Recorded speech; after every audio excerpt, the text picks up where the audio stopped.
Bu qızı saat 12-dən 6-ya kimi döyər. O toyu bizə qara elədi.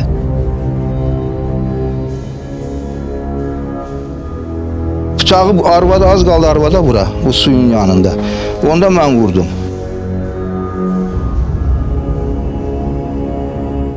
Samuqda qaynata ilə keçmiş kürəkənin mübahisəsi kürəkənin ağır xəsarət alması ilə nəticələnib. Hadisə rayonun Lək kəndində qeydə alınıb. Məlumata görə döyülən şəxs içkili olub. Yaralı dərhal xəstəxanaya yerləşdirilib. Onun vəziyyətinin ağır olduğu deyilir. 2005-ci ildən belədir qadın hanım. 2005-ci ildən belədir.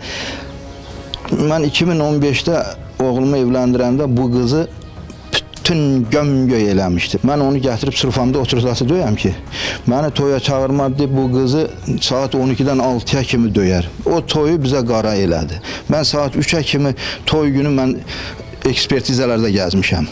Dünən gəlib demirəm, burada qapını təpif, vurub, biz də oradaydı, qız çağırdı ki, ay papa belə-belə.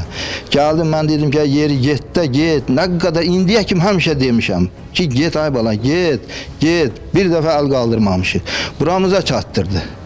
Nağayır müəllim, çəkin də mənim vəziyyətimi girin, baxın, ev bizim şərait nətərdir, girin buraya baxın. Bizə imkan vermir. Bıçağı arvada, az qaldı arvada bura, bu suyun yanında. Onda mən vurdum. Mən qoruya bilmirəm, ailələrimi qoruya bilmirəm. Uşağımı döyür, o yekə oğlum əməliyyatı olubdur, böyrəkdən daş çıxardıbdır 2 dəfə. Zəif uşaqdır.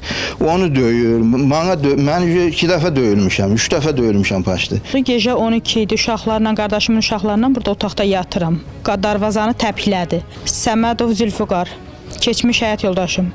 Çıxdıq çölə, çıxdım, gördüm odur. Qışqırır burayla, söyüşlərlə qışqırır. Yürüdüm, getdim, atam o bir evdə qalır, çağırdım atamı ki, belə-belədir. Gəldi, atam da dedi ki, yeri gedə bala, içibsən, yeri get, getmədi. Darvazanı təpdi, darvaza şey oldu, açıldı. Açıldı, girəndə anama hücum elədi bıçaqla. O anda atam vurdu. Sapla vurdu. Oğlunuz ailəsindən boşanıb? Hə, boşanıb. Mübahisələri olur, dalaş. Yox, 4 ildir nədir, arası sakitləşdi. 4 ildən çoxdur, arada sakitləşdi. Bəs deyir, axşam oğlunuz sərxoş vəziyyətdə gedib qaynatası ilə dalaşıbdır. Eşitibsən? Yox, Allah haqqı yox. Gecədə ya indi də eşitməmişəm. Hadisə ilə bağlı Daxili İşlər Nazirliyinin Mətbuat Xidmətinin Gəncə Regional Qrupunun baş inspektoru Eşkin Qasımov bildirir ki, Samuq rayon polis şöbəsində Zülfüqar Səmədovun döyülməsi ilə bağlı müvafiq araşdırmalar aparılır, ekspertizalar təyin olunub. Ekspertizaların rəyindən və araşdırmaların nəticəsindən asılı olaraq məsələyə hüquqi qiymət veriləcək.